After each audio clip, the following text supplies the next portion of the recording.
Imagine finding a 1973 Kennedy half-dollar lying forgotten in an old drawer or mixed in a jar of loose change. You pick it up, and it feels just like any other coin, heavy, familiar, $50 worth of metal. But what if I told you that one of these exact coins once sold at auction for an incredible $1,704? That's right, a single 1973 Kennedy half-dollar, under the right conditions, became a four-figure treasure. And if your coin has the right qualities, the ones I'm about to explain, you might just be sitting on a small fortune without even realizing it. The Kennedy half-dollar is one of the most iconic American coins ever made. Its story begins in 1964, just months after the assassination of President John F. Kennedy. The entire nation was still grieving, and the U.S. Mint moved quickly to create a coin to honor the fallen president's legacy. Sculptors Gilroy Roberts and Frank Gasparro designed the coin.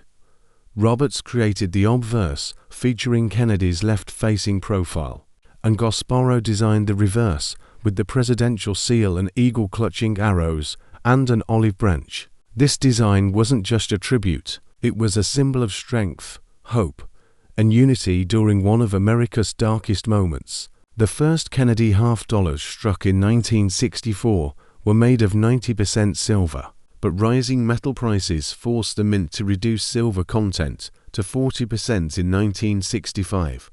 By 1971, silver was completely removed, and the coin became a copper-nickel-clad piece, 75% copper and 25% nickel layered over a pure copper core. So by 1973, the half-dollar was no longer a precious metal coin, but a durable and modern version designed for everyday use. Yet, while its metal value was low, its collectible potential was quietly growing. The 1973 Kennedy half-dollar was struck in three places: Philadelphia, Denver, and San Francisco. The Philadelphia are mint-produced coins with no mint mark. Denver coins carried a small d, and San Francisco coins bore an S. The Philadelphia mint struck more than 64 million coins that year, while Denver produced around 83 million. The San Francisco mint's output was different. It focused on proof coins, made specifically for collectors. These proofs were struck on specially polished plankets with sharp, mirror-like surfaces and frosted designs that gleamed with detail. Most 1973 half-dollars were used in circulation, tossed around in daily transactions, their surfaces nicked and dulled by decades of use. These coins, even today, are usually worth face value 50 cents. But here's where things get interesting. When a coin escapes circulation and remains untouched, its story changes dramatically. A coin in mint state condition, meaning it shows no signs of wear and still retains its original shine, becomes a collector's item. And the better the condition, the higher the value climbs. The difference between an ordinary 1973 half-dollar and a valuable one lies in its condition, rarity, and minting quality. Coins are graded on a 70-point scale, with 70 representing absolute perfection, a coin so flawless that even under magnification, it shows no imperfections. Most 1973 halves fall in the range of MS60 to MS64, which are lightly marked but still bright. However, finding one graded MS67 or higher is incredibly difficult. These near-perfect examples are what collectors are willing to pay thousands for. Take the 1973D, for example, the Denver minted version. In normal circulated condition, it's worth around $1, but an exceptional 1973D graded MS67 sold at auction for $1,704, setting a record that shocked collectors. Imagine that a coin worth 50 cents turning into more than $1,000 simply because it was preserved perfectly for 50 years. The same applies to the Philadelphia issue. While common in lower grades, a flawless, mint state piece can fetch hundreds. Then there are the 1973S proof coins. These coins were never meant to circulate. They were sold directly to collectors in special mint sets. Proof coins are graded differently from circulation strikes because of their mirror-like finish. They're valued based on clarity, strike quality, and the presence of a deep cameo a stunning contrast between frosted designs and reflective fields. Most proof 1973S coins are worth between $5 and $20, but in perfect proof 70 condition, they can sell for much more. Some deep cameo proofs have reached into the hundreds, prized for their immaculate surfaces and flawless craftsmanship. Collectors also look for rare errors that make a coin unique.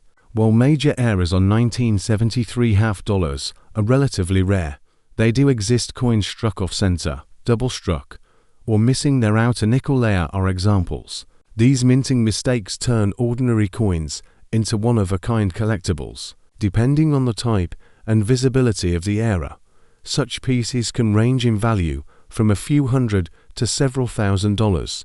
The thrill of finding an era coin adds an extra layer of excitement to coin hunting, and 1973 halves are no exception. So, how can you tell if your 1973 Kennedy half dollar is valuable? Start with the basics. Check the mint mark just below Kennedy's neck. If it has a D, it's from Denver. If it has an S, it's a proof from San Francisco.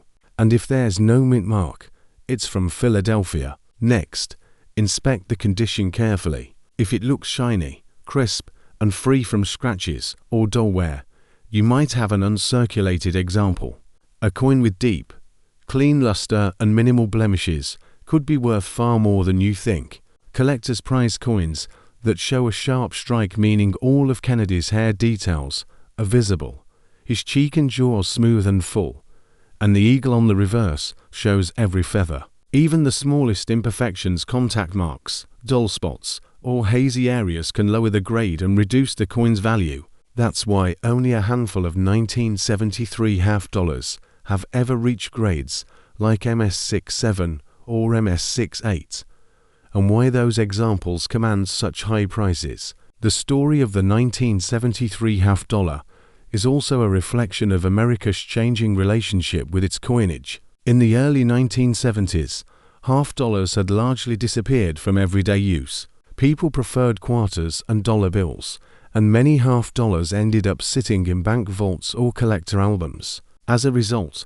finding pristine examples decades later is rare, not because few were made, but because few were preserved perfectly. This is what makes the 1973 Kennedy half dollar so fascinating.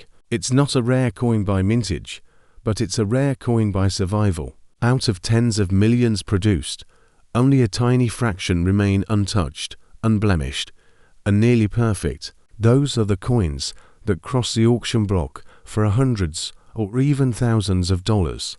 But let's bring things back to reality. If you're holding a typical 1973 half dollar in average circulated condition, it's worth about 50 cents. A lightly circulated piece might bring $1 or $2, while an uncirculated coin, one that's bright and free of wear, could fetch anywhere from $3 to $15. Proof coins from San Francisco in average condition sell for about $5 to $10, while higher grade proofs can reach $50 or more. Exceptional pieces certified as perfect by grading services are where the big money lies, and that's where prices climb into the hundreds. On platforms like eBay, the real-world market value of the 1973 Kennedy half dollar is generally modest. Uncirculated examples often sell between $5 and $30, depending on their grade and eye appeal. Proof versions tend to hover around $10 to $20, unless they're certified as flawless deep cameo examples. The rarest high-grade coins, however, remain in a league of their own, with prices exceeding $1,000 when they appear at major auctions. So, what's the takeaway? The 1973 Kennedy half dollar is a coin that bridges history and hope. It tells the story of a nation's tribute to a beloved leader and the evolution of American coinage. For most people, it's a nostalgic reminder of an earlier time, but for collectors, it's also a symbol of possibility that something ordinary, something overlooked, can still hold extraordinary value. The next time, cross a 1973 Kennedy half dollar. Don't dismiss it, just spare change. Take a closer look, inspect its shine, its strike, and its mint mark. Because if your coin has the right features, if it's uncirculated, perfectly preserved, or one of those rare proof beauties, you might just be holding a piece of American history worth far more than 50 cents. After all, coins are more than just metal. They're stories frozen in time, reminders of the past, and sometimes unexpected treasures. And the 1973 Kennedy half-dollar, with its connection to an American icon and its surprising range of values, proves that even a coin minted for everyday use can carry the weight of history and, just maybe, the promise of hidden fortune.